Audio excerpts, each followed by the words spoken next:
My cousin used to work at a police station, and this incident is about one of his colleagues' experiences. One day, he received a call from a gas station worker that he had been robbed, and the robbery escaped shortly before he called the police. He asked the worker if he could describe the suspect, and to his surprise, he said that the person was in fact a woman. "With a white dress, and she has very long dark hair, and also she was beautiful," he said. "At first she came to ask for help because she got lost in the middle of the night. So I went to the office looking for my boss and told him what had happened. We then went back to the cashier together, but when we came in, she was no longer there, and all the banknotes were also not in the cash box." Since he was the only one on duty that night, he headed to the spot of the incident right away. As he drove toward the gas station, he soon entered a darkened section of the highway that was surrounded by forest.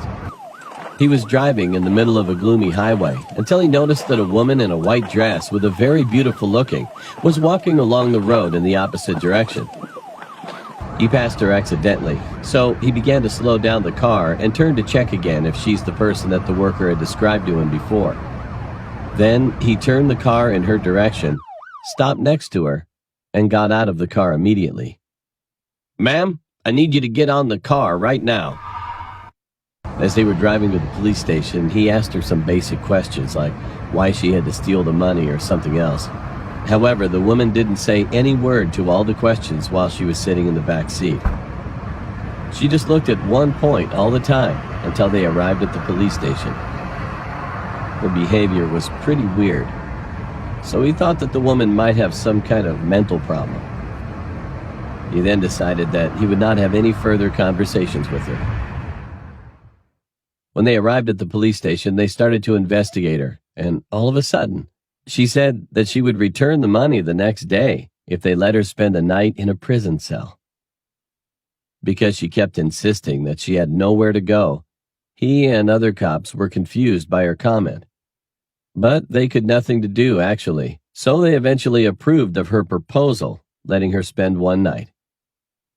The other police then called the gas station and informed the workers that they had captured the person, and they would return the money for tomorrow.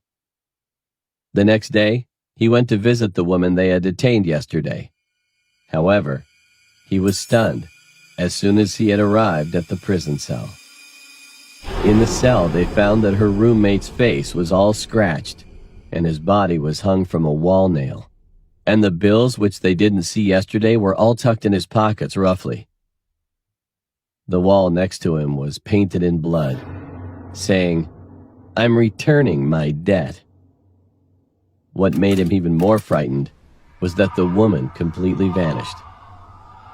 He went to the director, informed this, and they had a search around the area widely, but she was nowhere. Even today, everyone in the police is traumatized by this incident. And that's what my cousin told me. How could anyone escape from a prison cell avoiding the cameras recording or anything? Eventually, they never found out what had happened that day and where she is now.